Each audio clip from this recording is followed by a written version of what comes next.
This is the Energy Manager's Playbook from Save on Energy, a podcast empowering Ontario energy managers to find success at work. I'm your host, Jay Mullin. In this episode, Putting the Pieces Together. You'll find Oxford County about a 90-minute drive southwest of Toronto. It's an area that includes communities like Woodstock, Ingersoll, and Tillsonburg, among others. Roughly 130,000 people live there, and that region has been punching above its weight when it comes to energy management. When I first started, I found that the team made substantial progress with energy management. It was evident that the county, as an organization, were working not only for change from within, but also working to affect change in the community by way of example leadership. Nathan Gerber is the coordinator of energy management for Oxford County. He joined the team in 2022 and found that the county had already done significant work in managing and reducing its energy use. A few years before he joined, they had set ambitious energy targets, including 100% renewable energy by 2050. And in 2022, the year I started, the Renewable Energy Action Plan was just being finalized, which laid out 10 years worth of initiatives to boost renewable energy harvesting within the county. So that's some really impressive goals, particularly for a smaller municipality like that. How much has been done in terms of finding that low-hanging fruit, starting energy-saving projects, that kind of stuff? Yeah, the county had already completed had in progress a lot of the low-hanging fruit, such as LED lighting upgrades throughout, upgrading our pumps and fans and adding VFDs, building automation controls upgrades, and some recommissioning activities. The team was also well along in moving our fleet towards alternative fuels. So that leaves us with a search for additional opportunities to meet our goals that may be a little bit more complex, have a longer payback, or just simply hidden from sight. Nathan's challenge, then, was to squeeze more energy savings from a robust plan that was already finding solutions. And he knew the best way to do that was to work with better data. Now, Oxford County had a lot of data, but Nathan saw that it was dispersed and unconnected. His plan, then, was to find ways to pull that data together. If he could do that, he suspected the data would tell a clearer energy story and help the team find new ways to save. At the start, just a bit of context. So we have around 500 energy impacting assets, which is made up of just under 300 buildings and 170 plus fleet. And the rest is just solar, PV, and other renewable energy systems. Another challenge is not knowing what buildings, like when you look at a database, you see a name and an address, but you don't necessarily know what that is. So linking this information together was one of the first steps in trying to get all the connections made and being able to drill down further to see what kind of opportunities there would be underneath. So it sounds like you're kind of facing this classic problem of unknown knowns, where it's like, there are these opportunities out there, but you're not quite sure what they are, and you need to get that information, that data, those insights to get it. Yeah, so first of all, when you come in, you have to look at all the data, and we had a lot of data when I came here. Without being able to look at all of it in context, you don't really know where the biggest culprits are or biggest areas to look are. Not only that, you can't compare that data with something if you don't have a baseline to compare with or some sort of variable. You can't tell whether the data you're looking at should be a concern or not, or worth investigating further. An example would be when we were looking at doing a report, I noticed that a pumping station for water had a much lower electrical consumption. What we ended up determining was that this pump was offline because they were doing some work on it, but the water was being actually provided by another well. So that electrical load moved over to the other well. But without having that information or the connection from the energy used to the actual production, as a high level, you think maybe we're missing something, but actually it's been taken over by some other location. So without seeing the link between the water and the electrical, you can't tell whether what is happening bears further investigation or not. Right. And so it sounds like there was a lot of data there, but it wasn't easily talking to each other in terms of pulling those pieces of information together. That's right. Did you see that as presenting risks to your ability to succeed in finding those and acting on those opportunities? I wouldn't say it was necessarily a risk. I mean, you could have an opportunity where you're potentially missing something. So for example, we had two buildings that had essentially they're identical buildings, same area, square footage, same equipment. But when you looked at the energy profile, like the energy used per square foot, the one building was about 5% higher than the other. So we identified that there was some controls modifications that could be made at the higher performing building. And we were able to then reduce the energy usage intensity of that one by about 14%. So without having the data to compare the two, you wouldn't have begun that investigation to drill into that further. When you're in that situation, what were some of those key steps that you took to address that challenge or start to get some of those insights? A lot of our data was available in different locations. So we would have utility data in one spot, and then we would have water, wastewater production or wastewater treatment in another location. I mean, it's just buildings and numbers. If you don't have that baseline or a profile or even a visual of a graph, I mean, you can look at the trees individually, or you can look at the whole forest. It's actually good if you can see the whole forest and you can tell if the tree's sticking way up above the other ones, or if it's a shrub. Why is there such a difference there? And I know in some like larger organizations, we've seen them bring in like pretty sophisticated energy management information systems that, collect all this data and show it on dashboards in real time.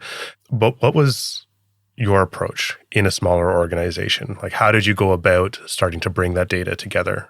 The tools I use are a combination of a bunch of different things. I mean, from a software standpoint, I use Excel quite a bit. First, I would look at to see what databases are available. Then I would see if they're possible to sort of connect that data together to make sure that there's commonality between them as far as like the way things are described, like the IDs for the assets are the same. And if they aren't, I create links between them.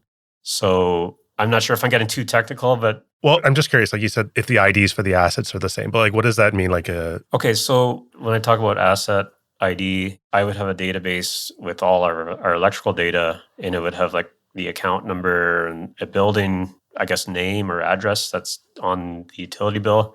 That's electrical. And then I might have a gas bill for the same building, but in one it's called something street, but street spelled out STREET, and the other one is just ST. Like I can't link the two data sets together. So to make it, I guess, consistent and never changing, I would create like a unique number based on like a site ID. And then I use that ID across the board. Anything at that location has that ID in it. So then I can link all the meters to it. And then the meters themselves actually also have that ID in it. So then I can then look at that ID and then connect it to that building. So I can filter it. It just makes it a lot easier. And if you're using Excel, then everything kind of links and you can do searches in that.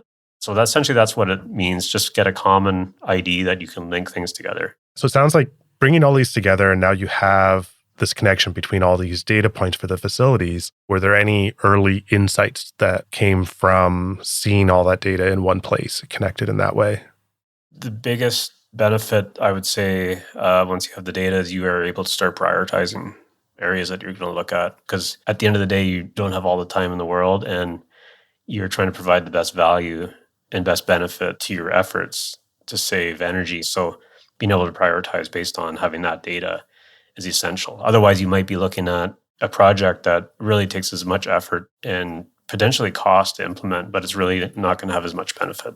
Are there any examples you can give where looking at that kind of analysis led to energy savings or some project? Right. We identified a building that had a very high energy use intensity. It was about double the other libraries in our portfolio. And the reason why we were looking at that library was because we were looking at switching from gas to an air source heat pump. And we wanted to make sure that we're going to get the benefit from the air source heat pump based on how much energy was being consumed at that location. The data set that we were using for the building was related only to the square footage of the area that we were occupying in the building. So we had to correlate the energy being used to just our area. So we had a high energy but low square footage, so we had high energy use intensity. By looking at that location, we were able to pick out that something wasn't quite right, and we identified what the reason was, and then we've made adjustments in our database. What was leading to that high energy intensity? Well, the high energy intensity was due to the square footage, but there was also an in-floor heating connected to that with the heat exchanger. So there is a bit of potential for investigation on whether there's a way to decouple that even further. Right, because the floor might be heating at the same time that the air conditioning is on in the building. Right. And you said you were thinking about that building as an opportunity for an air source heat pump. And once you started investigating it from that data, did that inform that decision of whether it would be a good candidate or not? It did inform that in the sense that we were able to confirm that the modeling we were doing matched what the building was actually using. So in that sense, in that particular case, it confirmed that we were going to be able to get the benefit that we were hoping for. What do you see as the value of having that data to help inform those decisions rather than going with partial data? Like, how does that affect your confidence in the decision making? So sometimes you can look at an application where you're looking at an energy project. We think it can save so much energy or produce so much renewable energy. If you think you're going to reduce the energy by X number of kilowatt hours, like 100,000 or something, but the building only uses 75, you have to make sure that what you're doing is actually matching reality. So having that information helps you validate that so that you can make sure what you're focusing on are the right initiatives. So it gives you a lot of that comfort that, are we on track? Are we focusing our efforts in the right areas? Yep. Did this exercise of pulling together the data and analyzing it reveal any surprises? Yeah, sometimes you see surprises. Looking at the report, like a lot of why questions come up, especially when you're looking at year over year performance. Like, why is that happening? For example, we did a measure in a building, but we were using more energy or our greenhouse gases went up. Why is that? Well, if you're just looking at energy data, but you're not looking at something to compare it with or have a baseline, you don't know that, well, the reason why it went up is because, we put on 30% more kilometers or we treated more water or whatever. Like those are the kind of things that without having the data available, you can't explain that. Right. But having all that data, like it's helping you ask those deeper questions and take that investigation to the next stage as to what's actually happening on the ground. Yes, that's right.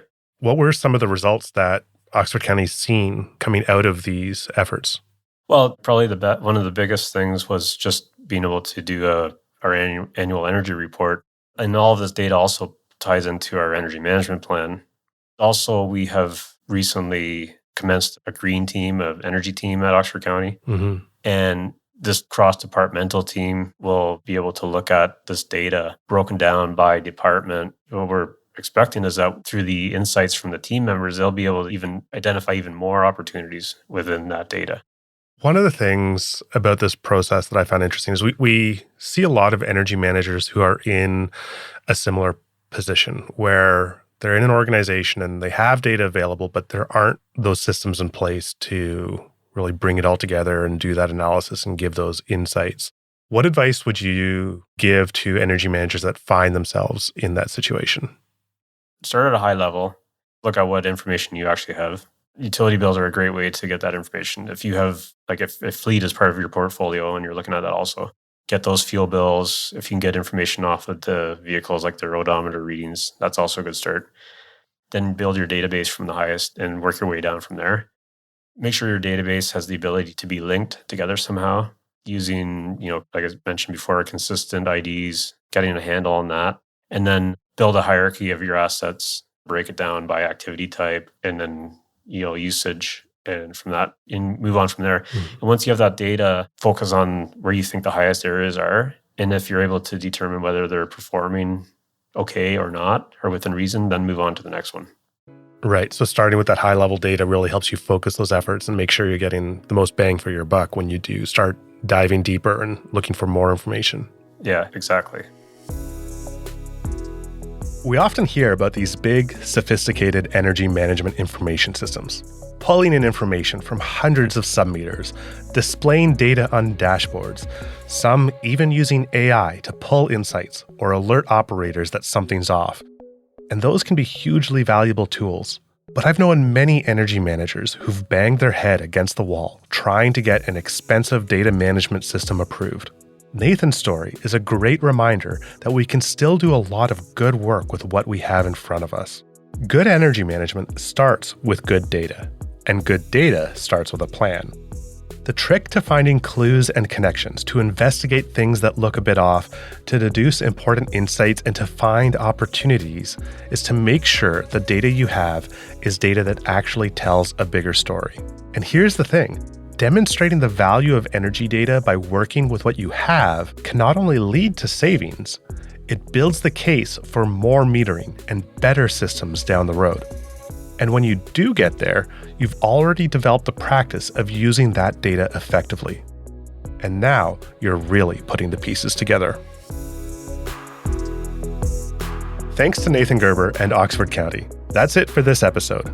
Let me know about your own challenges and victories in your energy management career.